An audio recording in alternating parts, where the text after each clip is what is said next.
With a new expansion coming out in a few weeks, I have a feeling we'll be seeing some new healers incoming, so let's start with the basics on how to play the role of healer. So you're probably wondering, why is the first spell you learn as a healer a damage dealing spell? Well, first you have to be able to defend yourself, but secondly, and more importantly, as a healer there's only so much HP you can heal before no one needs healing. During that downtime, it's best to use damage dealing spells on enemies to not only help your party kill them faster, but to help your tank take less damage. Remember, just like you, mobs can't deal damage if they're dead.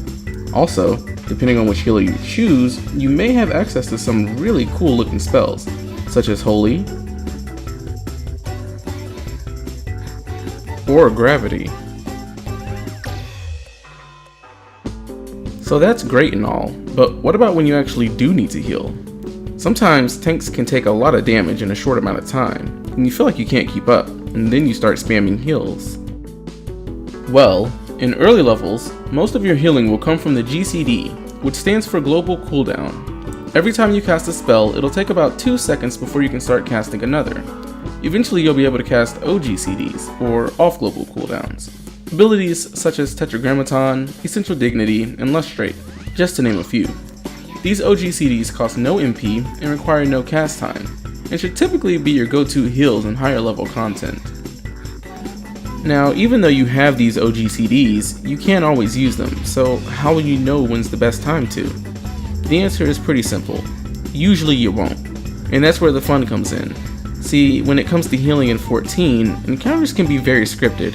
However, your party members will differ when it comes to their skill and knowledge of the fight, so they might get hit by a mechanic unexpectedly.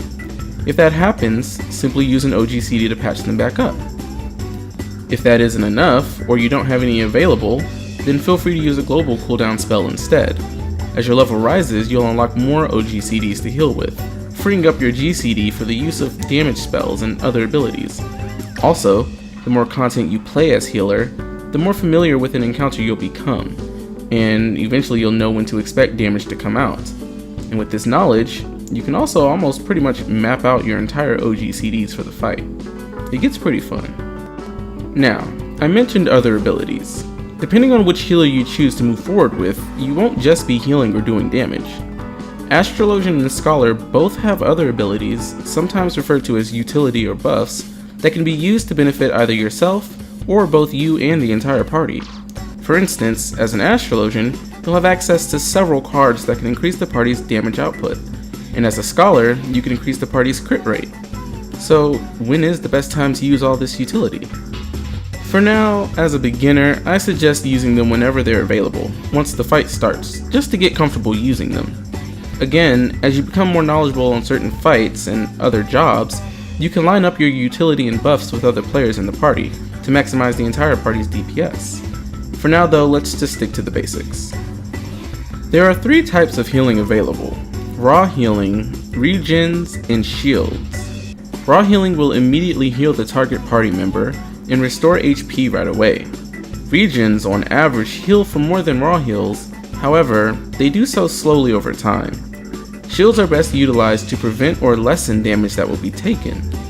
Some healers perform better than others in these different types of styles. For instance, White Mage excels in pure Raw healing, while Scholar performs well as more of a shield healer, focusing more on mitigation for the party. And Astrologian falls in between with Regens and Shields. If you get a chance, I highly recommend trying all 3 healers to get a better understanding of how they play, as their playstyles can differ quite a bit. Okay, so now you know how to heal, you know how to do damage when you're not healing, so what else is there to know when it comes to improving?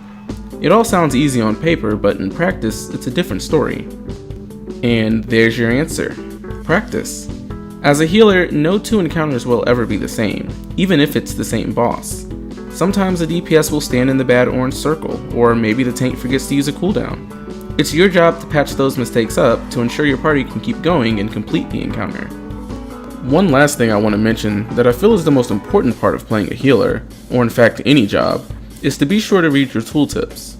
Whenever you hover over a spell or an ability, the tooltip will tell you exactly what it does. Some of them can be a bit lengthy, looking at you, Astrologian, but they contain valuable information about what your job is capable of. So with that, I think you're ready to get out there and start healing. When you're ready, we'll go more in depth to help you maximize your damage while still keeping the party alive and buffed up. Oh, and don't forget a popular phrase amongst healers, ABC, which stands for always be casting. If you don't need heals, just cast some damage spells instead.